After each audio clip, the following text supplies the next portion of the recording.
Tamil Nadu Congress committee தலைவர் திரு செல்வ பெருந்தகை இணைகிறார். வணக்கம் திரு செல்வ பெருந்தகை. உங்களுடைய கூட்டணிக்கு எதிர்நிலையில ஒரு இயல்பான கூட்டணியை உருவாக்கி இருக்கும்னு சொல்லியிருக்காங்க, எப்படி பாக்குறீங்க? இது எப்படி இயல்பான கூட்டணியாக இருக்கும்? எப்படி இதை இயல்பு என்று எடுத்துக்கொள்ள முடியும்? கடந்த சில மாதங்களுக்கு முன்பு அதிமுகவின் சுப்ரீமோ தெய்வமாக வணங்கும் புரட்சி தலைவி ஜெயலலிதா அம்மா அவர்களை பார்த்து பாஜக தலைவர் இவர் குற்றவாளி, சிறைக்கு சென்றவர், கையூட்டு பெற்றவர், லஞ்ச லாவண்யத்தில் ஈடுபட்டவர் என்று கொச்சைப்படுத்தி பேசினார்கள். கொச்சைப்படுத்தி பேசும்பொழுது நரேந்திர மோடியோ இன்று வந்திருக்கின்ற அமித்ஷா அவர்களோ ஒரு கண்டிப்பாவது செய்திருக்கிறார்களா? இதை கண்டித்திருக்கிறார்களா? அந்த அம்மையார் உயிரோடு இல்லை, பலமுறை முதலமைச்சராக இருந்தவர், தமிழ்நாட்டுக்கு பல திட்டங்களை கொண்டு வந்தவர். அவர்களை இப்படி கொச்சைப்படுத்தி பேசலாமா என்ற பாஜக தலைவர் யாராவது கண்டித்திருப்பார்களா? இவர்கள் குதித்து எழுந்தார்கள், பொங்கி எழுந்தார்கள், எப்படி எங்கள் அம்மையாரை பேசலாம் என்று. அதற்கு பிறகு இப்பொழுது சமாதானமாகிவிட்டதா? அப்பொழுது பாஜக தலைவர்கள் அம்மையார் புரட்சி தலைவி அவர்களை சொன்னதை இவர்கள் ஏற்றுக்கொள்கிறார்களா? எஸ், நீங்கள் சொன்னது சரி, எங்க அம்மையார் இப்படிப்பட்டவர், சிறைக்கு சென்றவர், லஞ்ச லாவண்ய வழக்கில் தண்டனை பெற்றவர் என்று சொன்னதை நாங்கள் ஏற்றுக்கொள்ளுகிறோம் என்று சொல்லுகிறார்களா? இல்லை, எங்கள் அம்மையார் எங்கள் தெய்வம், எங்களுடைய புரட்சி தலைவி, ஒருபோதும் உங்களை ஏற்றுக்கொள்ள மாட்டோம் என்று மறுதளிக்கிறார்களா? இது எப்படி அதிமுக தொண்டர்கள் ஏற்றுக்கொள்வார்கள்? இப்போதும் இல்லை கூட்டணி, எப்போதும் இல்லை கூட்டணி என்று சொன்னார் ஜெயக்குமார் அவர்கள். இப்பொழுது எப்படி கூட்டணி வந்தது? இதையும் தமிழ்நாட்டு மக்கள் பார்த்து கொண்டிருக்கிறார்களே. உங்களுடைய வார்த்தையில், உங்களுடைய பேச்சில், உங்களுடைய நடவடிக்கையில் உண்மை தன்மை இல்லை என்று தமிழ்நாட்டு மக்கள் உங்களை நிராகரிக்க போகிறார்களே. இதற்கு என்ன பதில் சொல்ல போகிறீர்கள்?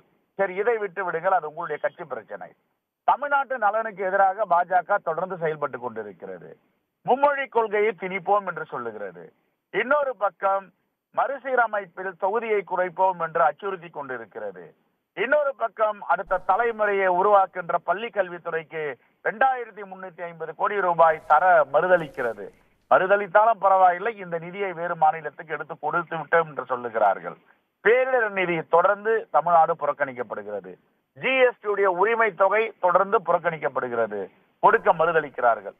இவர்கள் எல்லாம் பாஜக ஆஹா ஓஹோ அருமையான தலைவர்கள், தமிழ்நாட்டில் பாலும் தேனும் ஓடுகிறது என்று சொல்ல போகிறார்களா? தமிழ்நாட்டு மக்கள் இதை நம்புவார்களா?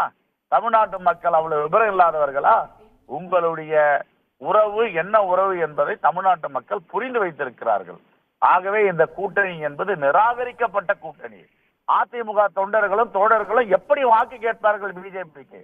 அம்மையார் தெய்வம், இதய தெய்வமாக வணங்குகின்ற அம்மையாரை பார்த்து இப்படிப்பட்ட ஒரு குற்றச்சாட்டு வைத்திருக்கிறார்களே. பாஜக மூத்த தலைவர்கள் யாரும் கண்டிக்கவில்லையே. இப்பொழுது சமாதானமாகிவிட்டமே, அம்மையார் ஜெயலலிதாவுடைய ஆன்மா மன்னிக்குமா என்று கேட்பார்களா? கேட்க மாட்டார்களா? இது என்ன கூட்டணி இது? நாங்கள் அப்பவே சொன்னோம், இவர்களுக்குள் உறவு இருக்கிறது என்று சொன்னோம், கள்ள உறவு இருக்கிறது என்று சொன்னோம். யாரும் நம்பவில்லை. அமித்ஷா அவர்களோ மோடி அவர்களோ ஈஷா யோகாவுக்கு வந்தால் அவர்களுடைய அமைச்சரவை, முன்னாள் அமைச்சருடைய சகாக்கள் அங்கு தொடர்பில் இருக்கிறார்கள், போய் பார்க்கிறார்கள், பேசுகிறார்கள் என்று. ஆகவே உண்மை வெளியே வந்திருக்கிறது, பூனைக்குட்டி வெளியே வந்திருக்கிறது. இது நிராகரிக்கப்பட்ட கூட்டணி, தமிழ்நாடு மக்கள் ஏற்றுக்கொள்ளாத கூட்டணி.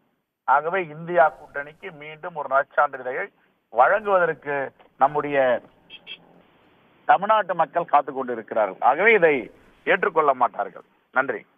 நன்றி திரு செல்வ பெருந்தகை. இணைப்புல உங்களுடைய விமர்சன பார்வையை முன்வைத்தமைக்கு நன்றி. உடனுக்குடன் செய்திகளை தெரிந்து கொள்ள சன் நியூஸ் பெல் ஐகானை கிளிக் பண்ணுங்க.